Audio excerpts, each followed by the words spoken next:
Hello my dear students, बच्चों आज हम एक क्वेश्चन देखने जा रहे हैं जो है इन्फ्लेशनरी गैप से रिलेटेड। एक क्वेश्चन दिया हुआ है, बहुत अच्छा क्वेश्चन है। In the figure what does the gap KT represents. इस फिगर में पूछा गया है कि ये जो केटी गैप है ये क्या दर्शा रहा है। State and discuss any two fiscal measures to correct situation. कोई दो फिस्कल तरीके बताइए जिससे कि ये जो केटी का जो गैप है ये स्थिति को सुधार सके। चलिए बच्चों स्टार्ट करते हैं इसका आंसर। तो दिया हुआ है केटी रिप्रेजेंट इन्फ्लेशनरी गैप। केटी जो है, ये जो केटी है ना, ये दर्शा रहा है इन्फ्लेशनरी गैप को। इन्फ्लेशनरी गैप आखिर आया क्यों ये भी समझते हैं। हमारा जो एग्रीगेट डिमांड था यहाँ पर वो C+I था, मतलब consumption expenditure plus investment expenditure. जैसे ही इन्वेस्टमेंट एक्सपेंडिचर में चेंजेस आए तो एग्रीगेट डिमांड भी रेज अप हुआ है। अब बच्चों देखिए कि केटी गैप जो था वो दिखा रहा है इन्फ्लेशनरी गैप को। वो क्या दिखा रहा है? इन्फ्लेशनरी गैप को। इन्फ्लेशनरी का मतलब होता है एग्रीगेट डिमांड जब एग्रीगेट सप्लाई से ज़्यादा हो जाए, और वो भी कब? जब फुल एम्प्लॉयमेंट लेवल हो। मतलब कि आपका एम्प्लॉयमेंट तो बढ़ नहीं सकता, आपकी जीडीपी भी नहीं बढ़ेगी, बट आपका एग्रीगेट डिमांड एग्रीगेट सप्लाई से ज़्यादा हो गया है। तो ये वो सिचुएशन है जब इन्फ्लेशनरी गैप जो है क्रिएट होता है। इससे क्या होता है कि एग्रीगेट डिमांड पर प्रेशर ज़्यादा पड़ता है जबकि सप्लाई रेज अप नहीं हो सकती।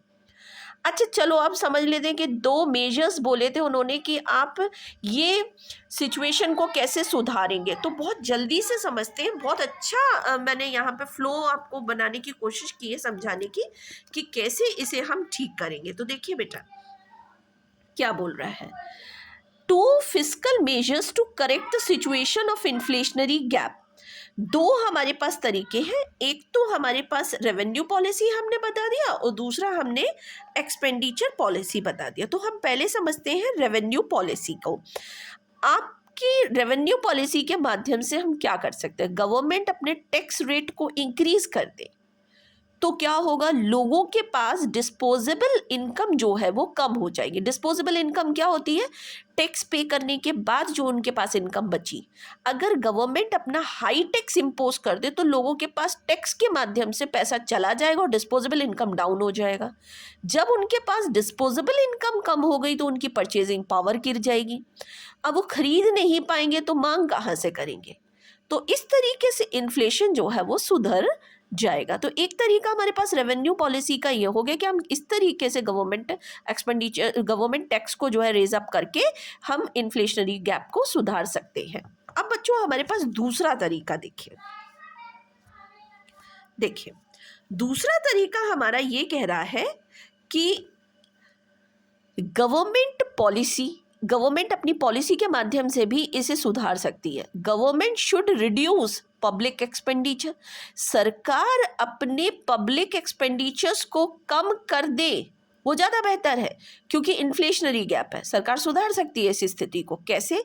गवर्नमेंट एजुकेशन पे खर्चा कम करे, हेल्थ पे कम करे, हाउसिंग फैसिलिटीज़ पे कम करे, पेंशन्स को रिड्यूस कर दे। इस तरीके से जब गवर्नमेंट ऐसा कुछ करेगी तो टोटल इनकम लोगों के पास कम हो जाएगी, और जब टोटल इनकम फॉल होगी तो लोगों का परचेजिंग पावर भी डाउन होगा, और जब परचेजिंग पावर, जब भी खरीदने की क्षमता नहीं है तो सामूहिक मांग भी गिर जाएगी, और इस तरीके से इन्फ्लेशनरी गैप जो था, इन्फ्लेशन जो है वो सुधर जाएगा। तो हमारे पास एक बहुत अच्छा क्वेश्चन ये था, और इसको मैंने कोशिश की थी कि आपको शॉर्ट में, बिल्कुल शॉर्ट में समझा दूं।